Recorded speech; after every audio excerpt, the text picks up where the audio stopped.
Friends ఇప్పుడే అందిన వార్త ఎంపీ ఎంఐఎం అసదుద్దీన్ కు ప్రమాదం అంటూ లేటెస్ట్ అప్డేట్ అయితే వచ్చిందండి. ఆ వివరాలు ఏంటనేది వీడియో రూపంలో తెలుస్తున్నా. వీడియోని పూర్తిగా చూడండి, అప్పుడే కంప్లీట్ ఇన్ఫర్మేషన్ అయితే మీకు అర్థమవుతుంది. చాలా మంది వీడియోస్ ఉన్నారు కానీ సబ్స్క్రైబ్ చేసుకొని మర్చిపోతున్నారండి. దయచేసి ఈ ఛానల్ సబ్స్క్రైబ్ చేసుకొని బెల్ బటన్ యాక్టివేట్ చేసుకోండి. ఇటువంటి లేటెస్ట్ అప్డేట్ అందరికంటే ముందుగానే అందించడం జరుగుతుంది. చాలా మంది చూస్తున్నారని లైక్ చేయడం మర్చిపోతున్నారండి. దయచేసి లైక్ చేయండి. లేట్ చేయకుండా వివరాలకు వచ్చినట్లయితే, తనను చంపుతామంటూ ఫోన్ కాల్స్ మెసేజ్లు వస్తుంది అని ఎంఐఎం చీఫ్ అసదుద్దీన్ తెలిపారు. పార్టీ కార్యాలయంలో ఆయన మీడియాతో మాట్లాడుతూ బీజేపీ ముస్లింలపై ద్వేషం పెంచుకుందన్నారు. ఇక అస్సాంలో ముస్లింల జనాభా 40% దాటిందన్నారు.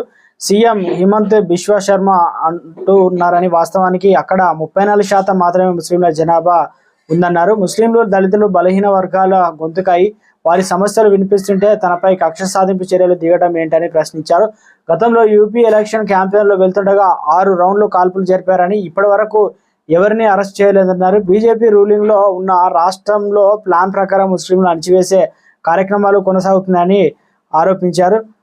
తనను చంపుతానంటూ ఫోన్ కాల్స్ మెసేజ్లు వస్తున్నాయని ఎంఐఎం చీఫ్ అసదుద్దీన్ అయితే తెలిపారు. పెద్ద ప్రమాదమే పొంచి ఉందంటున్నారు.